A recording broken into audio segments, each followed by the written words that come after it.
My name is Patrisse Cullors, and I am a senior fellow at Moms Rising. So many women across the country, especially Black women, face some of the most horrific circumstances when showing up to the hospital to give birth. Here is my story. I remember everything like it was yesterday. My water broke, and it broke like in the way, the ways that TV, water breaks and you yell, "My water broke." I was excited, I was nervous. I knew that my baby's feet were turned down. I knew that I had a high-risk pregnancy, but I was still determined to labor and give birth to my baby at home. After contracting for 24 hours, my uterus stopped contracting. I asked both my midwives, had they heard of this before? They said, sometimes this happens, or your uterus is a muscle, so just relax, go to sleep. And when I woke the next day, I understood that I needed to go to the doctors to have a C-section. I remembered feeling so frightened. I never ever loved being in hospitals.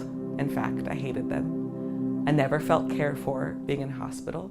I had some of the most traumatic incidences happen to me while being a Black woman in hospitals. Nurses and doctors are pretty nonchalant. I had a team of Black nurses who really took care of me. And Shine, our baby, was delivered. There wasn't much care that was given to me post C-section. Doctors came around the clock to check on me and to check on Shine. But no one was actually telling me the consequences of having a C-section. And when I got home, I was around the clock feeding the baby, and I started to wheeze. And my mother said, something sounds off. I reluctantly went to the hospital. I was in so much pain still.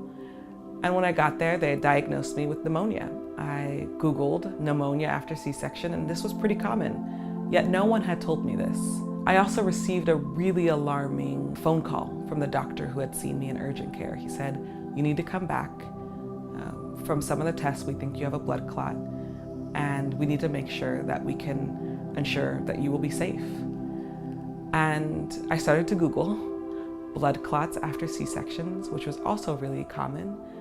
And I started to see the number of women who died after giving birth to their child, especially after giving birth while in a hospital.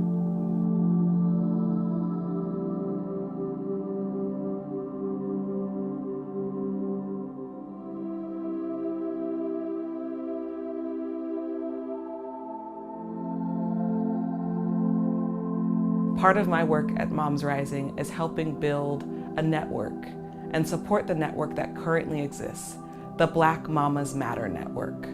Although I survived my experience with pregnancy, many Black women haven't and won't. Will you join me in the fight to end maternal mortality and morbidity in the United States?